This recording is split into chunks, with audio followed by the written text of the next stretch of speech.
The first person who ever taught me what loyalty sounds like wasn't a friend, it was my father, and the last thing he ever asked of me was one phone call I almost couldn't make in time. Harold Bennett was 79 years old, a retired machinist, a man who fixed his own gutters until his knees gave out and still refused to let anyone else mow his lawn. He raised me alone after my mother left when I was 6, worked double shifts at the plant on Delacroix Street, and never once let me see him tired. Love, to Harold Bennett, wasn't something you said. It was something you did.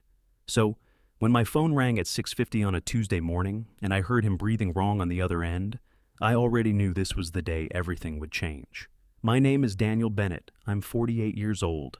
I install commercial HVAC systems, coach my daughter's soccer team on weekends, and until recently, I was married to a woman named Priya. Stay with me, because by the end of this story, the woman who refused to help save my father's life loses far more than she ever imagined.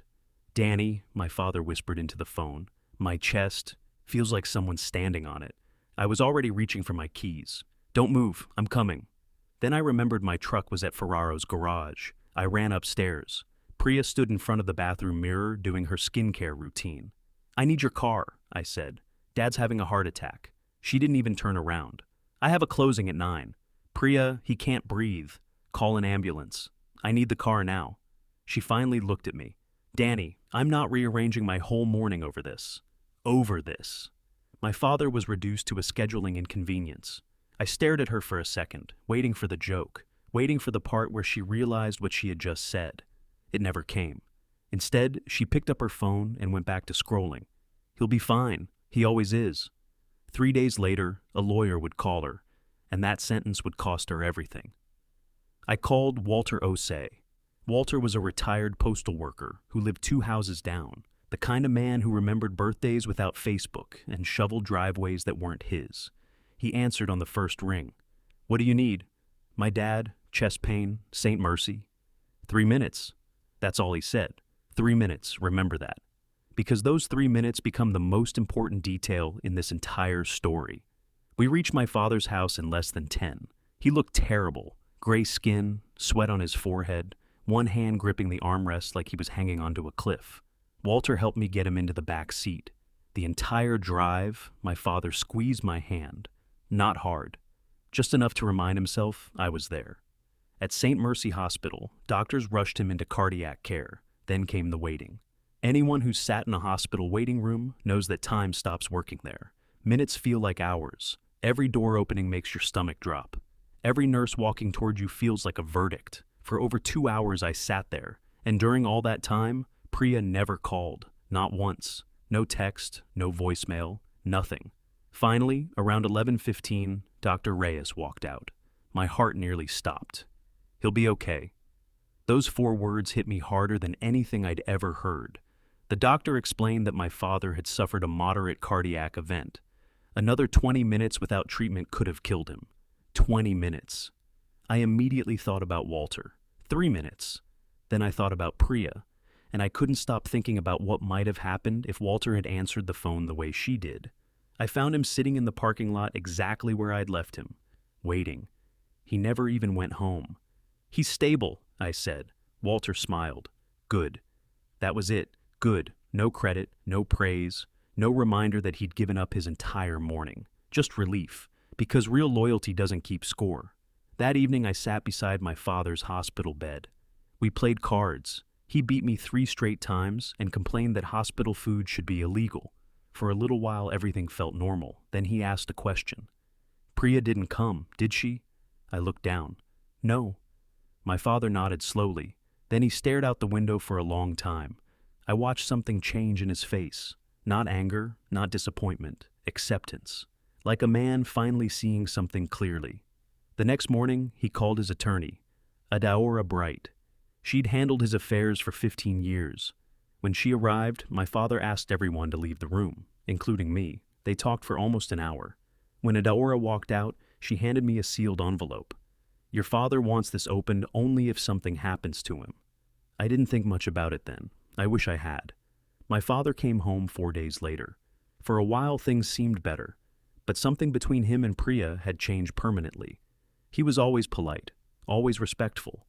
But the warmth was gone. A few months passed. Then 6 months later, my father suffered another cardiac event. This time, he didn't come home. The strongest man I'd ever known passed away quietly on a Thursday morning. I felt like the ground disappeared beneath me. The funeral was 3 days later. Walter stood beside me the entire service. Not because I asked him to, because that's who he was. After the funeral, Adaora called. "It is time to read your father's will." The following Monday we gathered at her office. Me, Priya, Walter, and 2 family friends. Priya looked nervous, but also hopeful, like she believed everything would somehow work itself out. Adaora opened the file. She began reading. My father's house went to me. His savings went into a trust for my daughter. The Camaro went to me. His charitable donations continued exactly as he requested. Then Adaora paused. "There is one final instruction." She opened another envelope. The room became silent. "My son Daniel," she read, "if you're hearing this, I'm gone. So let me say one thing I hope you never forget." I felt my throat tighten. People tell you who they are during emergencies. Believe them. Nobody moved. Nobody breathed. On the morning I thought I might die, one person said she couldn't spare a car. Priya's face turned white. Another man gave 3 minutes. Walter looked down. My entire life I tried to judge people by actions instead of promises. One person showed me inconvenience. The other showed me loyalty. Adaora continued. "For that reason, I leave Walter Ozy $50,000. The room froze. Walter nearly fell out of his chair. "What?" Adaora smiled softly. "Those were Harold's instructions." Walter started shaking his head. "I don't want his money." The lawyer answered gently. "It was never about the money." Then she read the final paragraph. "Daniel, never spend your life begging someone to care. The people who love you should not have to be convinced." I looked across the table at Priya. For the first time in years, I saw her clearly. Not the woman I thought she was, the woman she had shown herself to be. The reading ended. Outside the law office, Priya followed me into the parking lot. "Danny, wait," I stopped. Tears filled her eyes. "You can't let one morning destroy everything." I stared at her. One morning? No, it wasn't one morning. It was the truth hidden inside one morning. There is a difference.